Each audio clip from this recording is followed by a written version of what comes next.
Support for the main establishment parties, Tories and Labour, is plummeting. Their demise reflects the weakness of British capitalism, whose interest these parties act for, a system that demands that workers pay for its failures, with further cuts to our living standards and public services. In protest, voters are either just abstaining altogether or looking to other parties, both to the left, like the Greens, or to the right, like Reform. Although, as voters will find out, both those parties have shown that once elected, they will continue to carry out capitalism's cuts. But could genuinely socialist candidates, committed to organising a mass campaign to fight austerity, pick up support instead? And if so, what could they achieve? The Socialist Party has a history that shows how genuine working class fighters can win seats and, more importantly, then win real gains for the working class in their area. The standout example remains the Socialist Liverpool City Council's victory over Margaret Thatcher in the 1980s, making gains that really were concrete in terms of 5,000 new council homes, 5 new sports centres and 6 new nursery schools. That victory was won by making sure that on a Liverpool level at least, the Labour Party operated as a mass workers' party, centred on the Liverpool District Labour Party, acting as a kind of workers' parliament, bringing together hundreds of delegates from the trade unions in workplaces across the city, from different working class communities, making sure that even though militant members were far from the majority of councillors, a fighting programme and strategy for organising a mass campaign against council cuts could be argued for, won, and successfully implemented in action.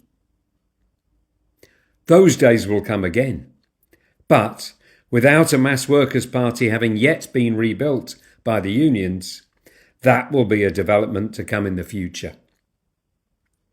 In the short term, the first steps are more likely to be 1 or 2 genuine trade unionist and socialist fighters, ones probably that have a base in their communities and are therefore seen by voters as having a genuine prospect of winning, being elected. The question then will be, what can such fighting councillors do to build struggle when they are only a small minority in a council meeting overall? Again, the Socialist Party can turn to our own history to show what can be done. As his funeral has only just taken place, we should start by honouring the memory of Don Thomas, who, along with Keith Morrell, fought as anti-austerity councillors in Southampton, arguing for a no-cuts budget, pointing out, in Don's words, that we have the money in society, it is just in the wrong hands. There are also valuable chapters in the Socialist Party history pointed out in Peter Taft's book, From Militant to the Socialist Party. For example, the victories and struggles won by socialist councillors in Coventry. That included Dave Nellist, former militant Labour MP and now chair of the Trade Unionist and Socialist Coalition, TUSC. But this account is mainly to draw out the lessons from Lewisham in South London, where the Socialist Party provided a workers' opposition on Lewisham Council from 1995 to 1998, when Ian Page sat as an expelled councillor, and then from May 1999, when Ian was first successfully elected as a Socialist Party councillor, and then joined by Sam Dyas and then Chris Flood, all the way through to 2010. Now, there was nothing particularly special about the ward where we won those victories. Pepys Ward, then redrawn as Telegraph Hill Ward, was typical of a lot of London, with a very mixed population. It included both council estates, right through to expensive streets of housing, now affordable only to the very well-off. But like most of Lewisham, it was a solidly Labour voting area, where Ian and the 2 other Labour councillors elected for the ward in 1994 won with over 2,000 votes each, 85% of the vote. But this was a period when, following the collapse of Stalinism, Blair was fast leading Labour into becoming a fully fledged capitalist party, and Labour councillors were giving up any pretence of acting in the interests of workers who had voted them in. Their duty now was to cut and privatise services. But Ian refused to vote for cuts, specifically to the jobs and pay of the in-house direct team workforce, and so was expelled from the Labour Party. As Ian said in his press release, announcing that he would now sit as a militant Labour councillor, "I was elected to defend jobs and services in line with the Lewisham Labour Council manifesto, and as a socialist I stood on the principles of Clause 4. It is the Lewisham Labour Council which hasn't kept faith with its electorate, while nationally the Labour Party can't ditch socialism quickly enough."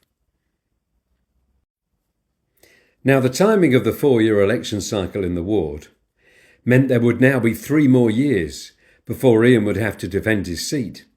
That gave time to explain and build on Ian's already proud record of fighting cuts to after-school youth and community provision in his ward.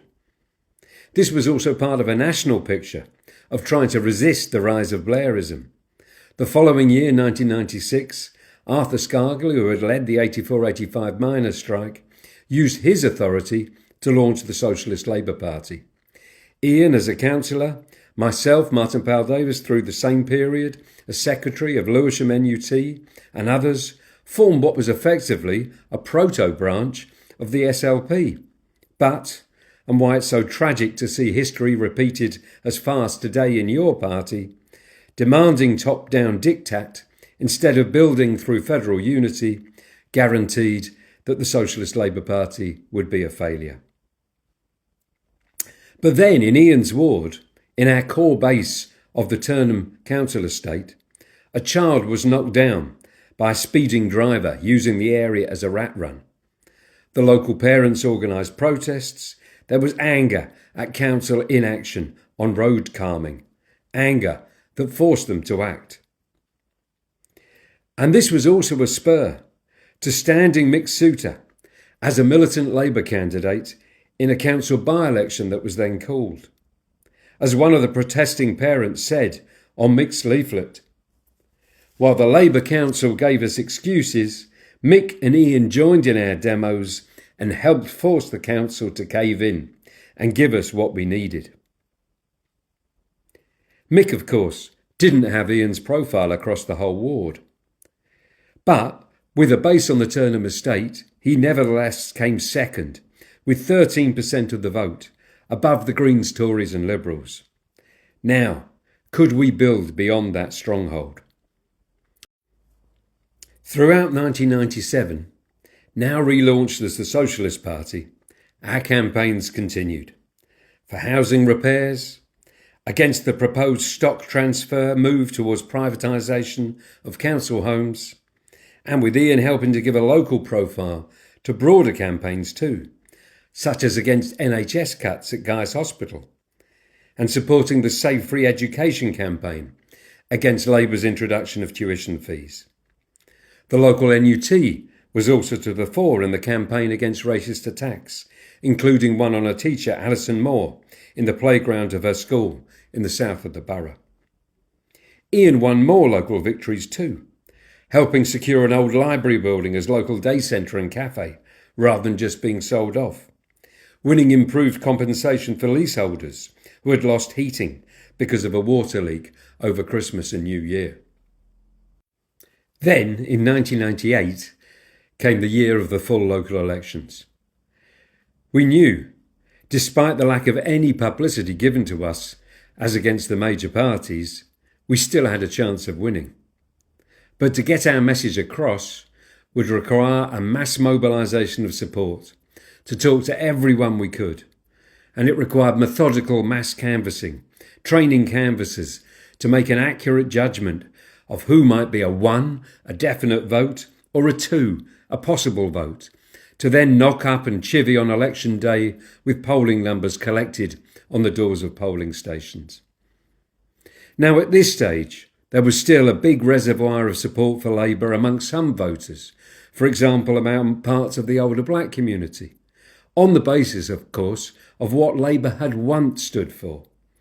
But there was also increasing anger against the local council's cuts and recognition of Ian's record. Would all that be enough? Well, on the day of the election, Ian received an absolutely fantastic vote, getting 38% of the poll. But that was still 200 odd votes short.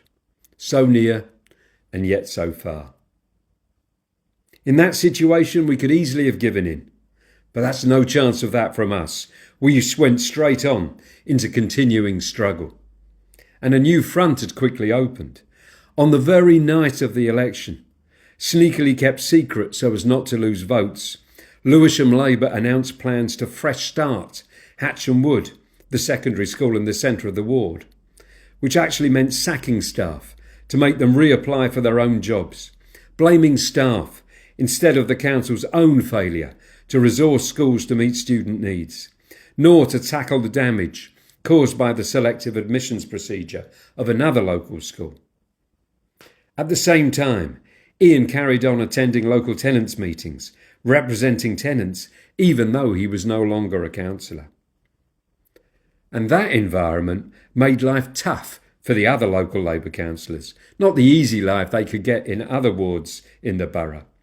So another one resigned, and that gave us an unexpected chance for a quick rematch with Labour in Pepys Ward in June 1999. Now, in one of Ian's last council meetings before the previous defeat, one of the Labour right-wingers had shouted "Dead man walking" at Ian as he left the council chamber for one of his last meetings. They assumed he'd never be back. But this time we won, with 40% of the vote to Labour's 34%. And that was soon followed by another victory, when despite all of the council's glossy propaganda, Save Lewisham Housing, with Ian's lead, convinced tenants to reject council home stock transfer by 55% to 45%. By now, Ian's record was speaking for itself.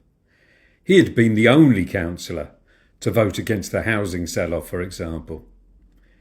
Ian even had a column in the local paper, using his support for Millwall to satirise the council for taking their ball home and closing down debates when they were losing arguments in the council chamber, in the public glare of packed public galleries of local protesters. No one likes them. They don't care, as he put it. Ian and the Socialist Party also used our position to try and build a broader socialist alliance, with Ian standing on a socialist alliance slate for the 2000 London Assembly elections and in the 2001 general election in Deptford. Sadly, the chance of building an inclusive federal alliance was torpedoed by another attempt to impose control from above, this time by the Socialist Workers' Party. Back in Telegraph Hill, in 2001, another resignation meant another by-election. This time, Labour tried to effectively buy support, agreeing the £12 million refurbishment on the Honor Oak estate that tenants with Ian's support and our other candidate Samantha Dias had been fighting for. But of course the tenants didn't see it as a gift to thank Labour for, but a victory for the campaign to vote Socialist for. So another gain for local people had been won, followed by another election victory too, with Sam elected as our second councillor by 567 votes to 533.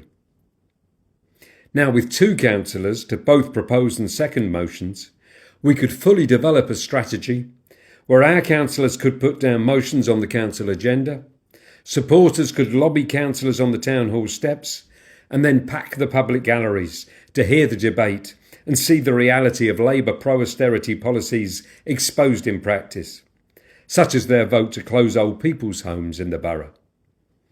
There were, again, wider campaigns too, such as opposition to the post-9/11 war in Afghanistan, where we put supposed left CND-based Deptford MP Joan Ruddock under pressure for supporting that disastrous war. Another campaign that grew in importance was the campaign to demand a new secondary school to meet the need for more school places in the north of the borough. And when, in 2002, all seats were again up for election, we agreed to stand Ian and Sam, but leave the third seat open for Helen Lefebvre, one of the school campaigners.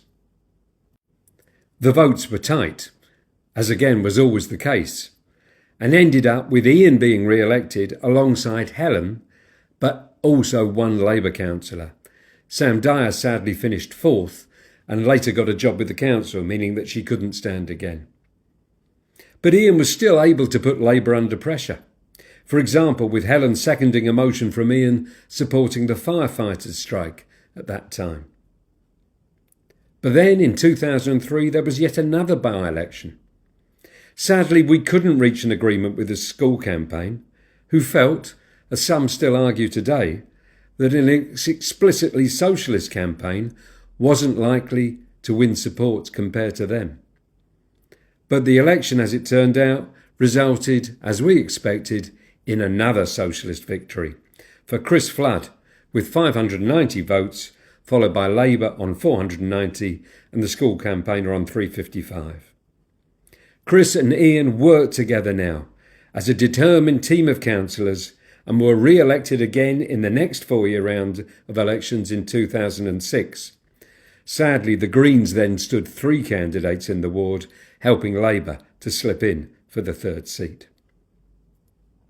A pamphlet produced in that period goes through a vote-by-vote account of how Ian and Chris put forward policies in the interest of the working class, both of Telegraph Hill and in the borough of Lewisham as a whole, while exposing the reality of where all the other parties stood. On the new school campaign, on housing, on rent increases and budget cuts, to bring back democracy to cut the powers of a directly elected mayor, against the reorganisation of special schools, to demand all homes were brought up to the decent home standard, to support trade unions striking for better pay, opposing cuts and privatisation in local NHS services and more. We were able to make the most of a situation where Labour no longer had overall control. There were 27 Labour councillors, 17 Lib Dem, 6 Greens, 3 Tories, and then Chris and Ian. Labour often had to block with the Tories to pass their cuts. But it also has to be said that the Greens had a very checkered record in these votes. Sometimes they voted with the Socialists, but not consistently. For example, they didn't oppose the cuts to adult social care. They didn't oppose above-inflation rent increases. In one 2006 vote, they split, and it was their vote that gave Labour a majority to pass another £3.4 million worth of cuts. So as today, the Greens were coming under pressure to be realistic. In other words, to accept that the council budgets allocated by government were what they were, rather than to launch a mass campaign to fight for the money stolen from local councils to be returned. And sadly, they voted with all the other parties, apart from the Socialist Party, for increases in councillors' allowances at the same time as all the other budget headings were being cut. In 2010, our lack of national profile finally caught up with us. That's because in the 2010 local elections, they were called on the same day as that year's general election. And so despite all our work and our fighting record, we were not ever going to be the national factor that a new mass workers' party would be. Voters going out to vote in the general election were more likely to use their local vote to one of the main parties too. So this time, while we still got a good vote, our seats were lost. Looking back today, those years in Lewisham were in good part a result of us holding on to an authority built up from our work in the past in the Labour Party, with Ian as a Lewisham Labour councillor, similarly with Dave Nellist as a Coventry Labour MP.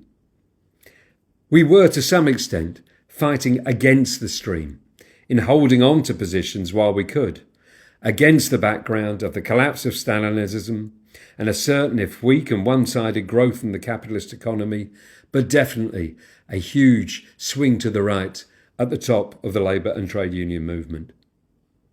Today, we are increasingly fighting with the stream of anger in working class communities, and with any hopes or illusions that supposedly new Labour might offer an easier route to jobs, homes and services, long since wiped away by bitter experience. And as in Liverpool, our fighting record in Lewisham stands. The succession of victories won for local people are a testament to our methods, our determination, and an answer to those who try to label socialists and Marxists as people who have no idea of how to relate to working class people. Far from it. Our record shows what a socialist elected representative can achieve as a spokesperson for trade unionists and local working class communities, taking on all the local battles as they emerge, whether they be about small things like traffic calming, cuts in local services, home repairs and rents, trade union struggles, the bigger issue of arguing for a people's budget. All of those approaches are built on the idea that you make a bridge to the broader idea that to win those reforms permanently, we need the working class majority who really created the wealth of society to take those resources under democratic workers' control and to plan the society that we need and that we want. That we need socialist change and that we need to rebuild new mass workers' parties to help lead those struggles based on a democratic trade union working class basis.